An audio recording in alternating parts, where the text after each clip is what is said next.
August 1922. The professor is on his way to London, Chadwick told Thomas Barrow, as he arrived at Free School Lane as dawn broke. He himself had been there all night, in the vague hope that if Milo did turn up there would be somewhere there. "Here's the message, you were on the way, Barrow." Chadwick moved over from the desk and picked up a sheaf of documents. "Mrs. Rutherford was called by Blackett. I do not know whether I am here, Chadwick." A booming voice came from along a corridor. Thomas Barrow looked behind him and the large frame of the most lauded scientist stopped in the doorway. It was not the first time Thomas had met Rutherford, and even that day he hardly failed to make an impression. It seemed to him that this man had been born for some sort of greatness. Indeed, there seemed no one else like him. The age of Lord Grantham. He had won a scholarship to England. He came from a family of 12. His father being a potato farmer. Someone with that amount of interesting story had to amount to something, Thomas had figured. The first time he had met Rutherford, well, he had not met him, but heard a very out-of-tune version of Onward Christian Soldiers being sung some way off. Ernest, his Ernest, had pointed to the glass jars on one of the shelves, and Thomas had laughed. For Professor Rutherford's singing so far away was causing them to vibrate. "It's fight the good fight if we are struggling for results," another young man had told Thomas Barrow. That had turned out to be Christopher, Ernest's dear friend, Christopher Pickering. Although when he and Ernest had begun a relationship, Thomas had heard no more of Christopher. But that was long past and much had happened since then. Rutherford was not singing now. "What do we know?" Rutherford asked Chadwick, then turned to Thomas. Behind him two more men appeared, one rather elderly, one about the same age as Rutherford. "Barrow, Professor Thompson," Rutherford intimated with his hand. "Dr. Soddy." Both men looked upon Thomas without a word as Rutherford continued. "I have telephoned, Cockcroft, Walton. Blackett is on his way." He turned to look to Barrow. "It seems Friss walked her back home 2 nights ago. He told Walton that he had come across her returning to the university and was upset." "Is that so? And she hasn't been seen since? What are you implying, Mr. Barrow?" Chadwick put in. He looked pale, and drawn, more so than usual. His eyes read through sleep deprivation. "That this Dr. Friss was the last person to see her," Thomas told them. "Has he seen the police?" "The police have been alerted," Chadwick told him. "I am sure when they wish to speak to Otto, they will. Walton is finding him." And he leaned over, offering Thomas a cigarette. Thomas took it, but did not light it. Instead, he played with it, looking at the thin, white cylindrical drug, thinking of Milo, and the less agreeable terms they had parted on. She had left her watch and her opal necklace with the letter she had left with Mrs. Crawley. His hand shifted to his pocket where he kept them, and his fingers touched the Remento, a pocket watch that she had mended for him. How he wished he had kept his words to himself that night. There had been something wrong. Why had he not let Milo tell him? Now he felt the pain, as if it were in his mouth, as if he were breathing it. He hadn't been kind. He hadn't listened to her. And, when he had found the lease, he had passed it to Prue because he didn't trust himself not to make a decision which would upset her. And now she was missing. "What has she been like, recently?" Thomas asked Chadwick. "Do you know of any reason she would take off somewhere?" "Is there any reason you can think of?" Rutherford countered. Thomas shook his head, guilt spearing him. But he had to say it. He had to tell the man. "Lady Mary and I," he admitted, "when she was last at Downton, we did speak to her harshly." He admitted. "Oh?" asked Chadwick, and Thomas analyzed the man for signs of pleasure in his words, but found none. "May we ask why?" "I don't see." He felt the 4 men looking at him. "But I am sure you see well enough, Mr. Barrow," James Chadwick told him. Thomas dipped his head in concession. He looked between the 2 academics, ignoring the 2 others. "It was bad enough. It seems she got herself into a state over a lease on her father's house," Thomas continued. "She seemed to think Matthew Crawley, Lady Mary's late husband, had the lease, and she wanted it." He turned to look to his potential rival. "You mentioned it. Dr. Chadwick I saw fit to look into it for her. And should she not have it? Chadwick asked. She is married and so therefore legally able to take an interest in her own affairs. His voice was getting a little louder, and Rutherford put his arm beside his colleague to quell his emotion. Matthew Crawley, Chadwick added, his voice a little more tempered. He was the man who arranged your marriage? Indeed so, Thomas admitted. Killed last year in a car accident. The family are devastated. He fell silent. There was an awkwardness between him and the two men. All on the way down to Cambridge Thomas had been working his way up to finding Milo's working colleagues at fault, which they may still be. But it now seemed clear from Chadwick's careful questioning that the issue with the Ashby house had been crucial to Milo's mind, an unsettled matter which, he supposed, had worked against her, because she had known there was something wrong, and had got worse when Lady Mary had called her a spoiled brat, and Thomas had, well. It was hard to admit even to himself the words he had used against her. Dr. Chadwick, Thomas nodded. Professor Rutherford, I intended to find out what it was Milo's intentions were with regard to Mr. Crawley's effects. When I visited Crawley House the next morning, however, she had gone, leaving a letter saying she had come to hear. She should not have gone through things which were not hers, Rutherford voiced to them both. That was wrong of her. Lucina needs to know that it was wrong. However, I do know, if she has ever been upset, which have been rare occasions, for she has always acted with the greatest professionalism under my guidance, it has been for genuine reasons, for reasons of justice. I am sure I am not the first to point out that speaking up for herself, especially when it was not clear if she had the moral right to, must have been difficult. His large, pale eyes bathed Thomas with responsibility, and he did not like it. So, we do not know where she is. May we start to consider where she might have got to, when Friss left her at our home? Rutherford suggested. But Thomas was not about to take this coolly. And supposing she hasn't just gone off somewhere without telling someone, Thomas replied sharply, for he knew the men before him knew Milo was apt to do that. What if someone has taken her? Killed her? Rutherford raised a hand. Now, we are getting ahead of ourselves. Although, Rutherford conceded, we cannot rule out the possibility. Then, the door creaked. Frederick Soddy caught it, and in the threshold a young man, thin, dark hair, small spectacles perched on his nose, stood there, a picture of thorough misery. Ah, Friss, said Professor Rutherford. Do come in, please. Thomas gave him a scowl, then saw Blackett, who gave him a smile, which Thomas was quick to return. That had been a good night, he remembered. Milo had gone to bed, as had he, but to Patrick Blackett's bed with Ernest it had been hot and emotional, with his colleague, sultry and passionate. Please, tell us everything that transpired between you and Ashby when you found her, Chadwick urged. 88,888,888. A car passed Milo as she got to Downton village that morning. In it, though she didn't know it, was Alfred Nugent on his way to catch the train to get to London for his examination to be a sous chef at the Ritz. She watched the car until it turned the corner, and looked forward and to the post office. Milo did have some money, though not much in her pocket, half a crown. But she would be able to change it up for threepences for the telephone. The woman behind the counter was startled by Milo's appearance, but changed the coin anyway and handed Milo 10 threepences. The telephone is over there, behind the curtain, she told Milo, watching her all the time, and she pushed behind it, looking at the box and the earpiece, the mouthpiece where she would ask the operator to put her through to a certain number, or ask for a certain name in a certain town. The bazaar is on tomorrow, the woman called. Are you here for that? Milo peered out from behind the curtain and looked back to the woman. For the church?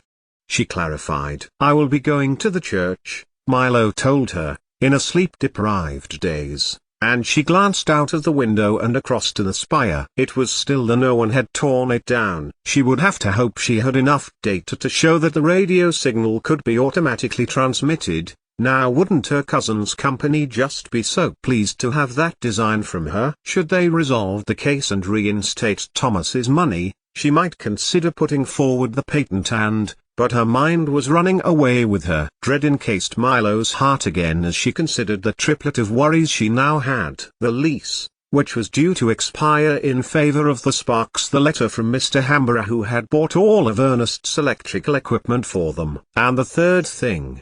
How was she going to deal with the third thing? Milo picked up the receiver, making to call through to the Cavendish. What number? Cambridge 723, she began, and then shouted, no, wait, do you have a number for a Mrs. Crawley, Downton Village, North Yorkshire? Hold on, and I will check, said the chippy voice of the telephone clerk.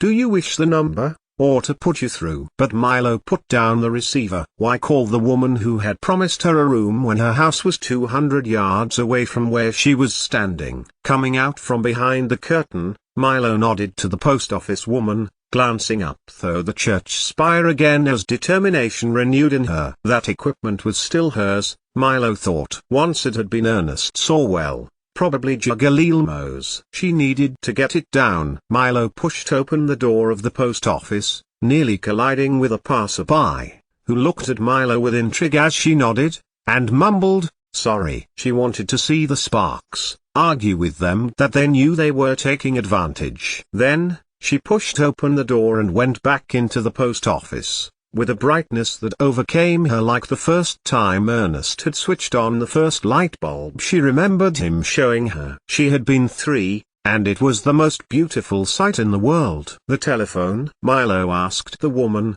who was serving the person she had nearly bumped into on the street, and before she could answer, Milo had pushed her way behind the curtain and picked up the earpiece. Hello operator, which number please? Can you route me through to Manchester please? The office of Mr. Fewitt and Mr. Britton, solicitors? Milo asked. She remembered the names, at least from when Mr. Crawley had drawn up the lease. Even if Matthew Crawley were dead, the law was the law, and she still had time to formally reject the cession of her property to the Sparks. There was a delay, and then a voice answered. I am afraid both partners are away from the office. May I take a message? But Milo had put down the earpiece, ending the call. Then another thought struck her. Mr. Hamborough of York had bought Ernest's things. He needed to know they weren't the Sparks to sell. Hello. The voice said. Mr. Herbert Hamborough, electrical and domestic appliances. How may I help you? Me Lucina Ashby, she replied. I received your letter. Ah, Miss Ashby, said the plummy voice of Mr. Hamborough. I am pleased to have received your goods for sale, he continued. Are you in York, Miss Ashby? You could come to collect the proceeds of sale, or if you nominate an address for me to send you a check. And, Mr. Hamborough, Milo told him, severely, I do not know how it was that you got your hands on the equipment, and how you knew them to be mine. What I do know was that whoever sold them to you, it was not me. There was silence for a moment, and a click sound. I visited you at your house in Downton Village, Miss Ashby, and I saw the goods myself. I believe we struck a fair price. If this is some means as to extract more money, no, Mr. Hamborough, Milo replied. I work as a research physicist at Cambridge University, whence you sent the letter. I have not been in Downton for nearly a year. Whoever sold you the goods was not me, and had no right to sell you, but they are sold,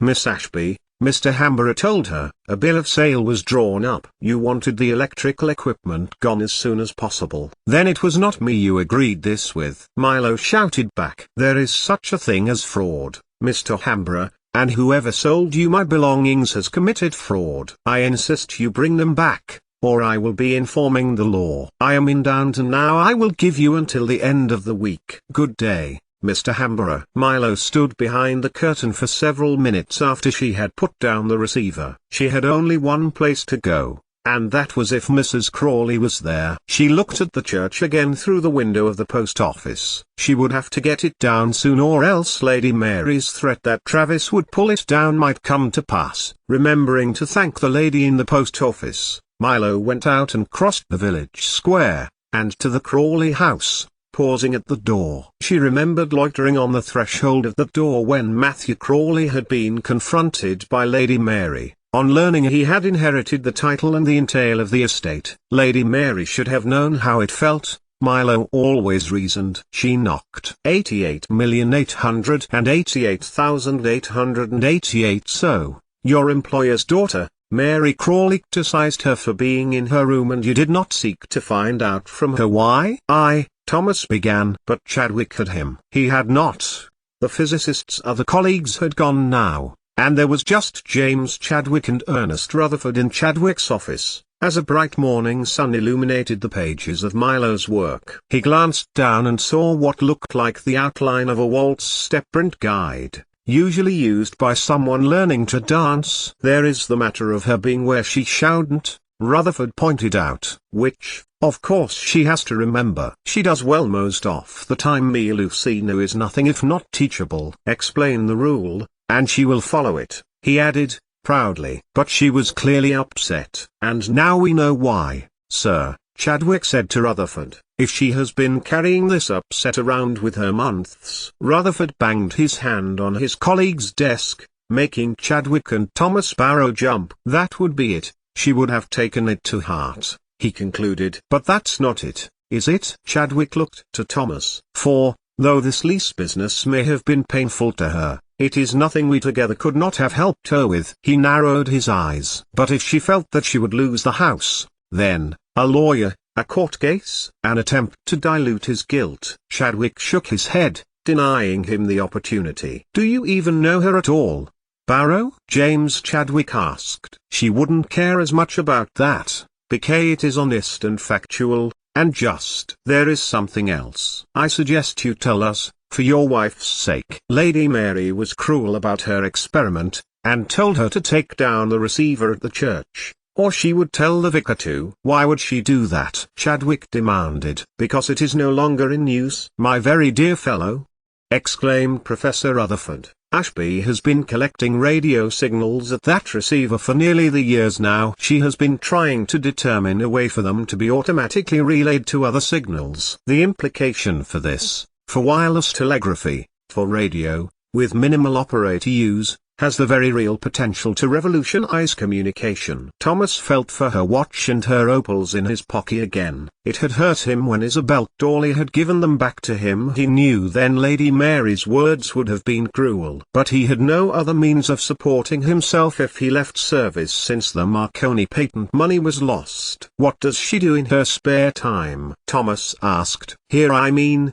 apart from working. He looked between the two men. As you know, Lipton's is a favorite on Fridays, as are clubs, though I discourage that where I can, and if she does go she must be accompanied, Rutherford told him. Work and more work. Mrs. Rutherford takes her out for walks. She has her interest in apples. She is attached to the place. The house in Downton village, I mean. Rutherford stood with his hands on his hips. As you said, Professor, Milo is attached to things, Thomas confirmed. Her father left the house to her in his will, his guardianship, which she can access because we married. You know how can be. Rutherford gave a HMPH noise as he considered Thomas's words. Well, is there anything that is in that lease that may have triggered Hetoby like this? I mean, if it had been several months Ashby knew about the lease, why now? Who has something to gain over the lease? Tom, of course. It had to be Tom Branson. And it had taken a Nobel Prize-winning professor of physics to realize that. He blamed himself, too. Instead of Bates, Thomas had gone to America with Lord Grantham. Milo simply a vacuum where Thomas might be, and he cursed himself for not seeing that. All the while, Milo would have churned it over and over in her mind. She had 2 letters, Friss said. Thomas reminded them. She kept putting them back in her pocket, taking them out, glancing at them. It could one have been a document, rather than a letter, or something in a letter? He broke off as the telephone rang. Chadwick darted to answer it. Chadwick, Cavendish. There was a pause. Oh, yes. Yes. Really? Oh, that is marvelous news. He looked between Rutherford and Thomas, a broad smile on his usually dour face. Chadwick put the receiver down. Mr. Barrow, it would seem that Melusina has taken herself up to return, Chadwick told him. She is in Downton village with a Mrs. Crawley. Thomas huffed a sigh of relief. Just ... Relief. She was at Downton. Of course she was. He was so pleased to hear that, for he knew one of the things Milo must have. While he had not shared kind words with Milo, Thomas had been determined to find the lease. Jack Prue had helped him in the end, finding it, and it had been in Tom Branson's room. Now Thomas supposed that Prue had sent the lease on to her. Good. Go, then, see her, Rutherford told Thomas. We can follow, once we have concluded our affairs with the Royal Society. With you, to speak to her Chadwick can come depending on how long I am needed in London. Agreed, Thomas said, relief still in his breath. I will catch the train back immediately.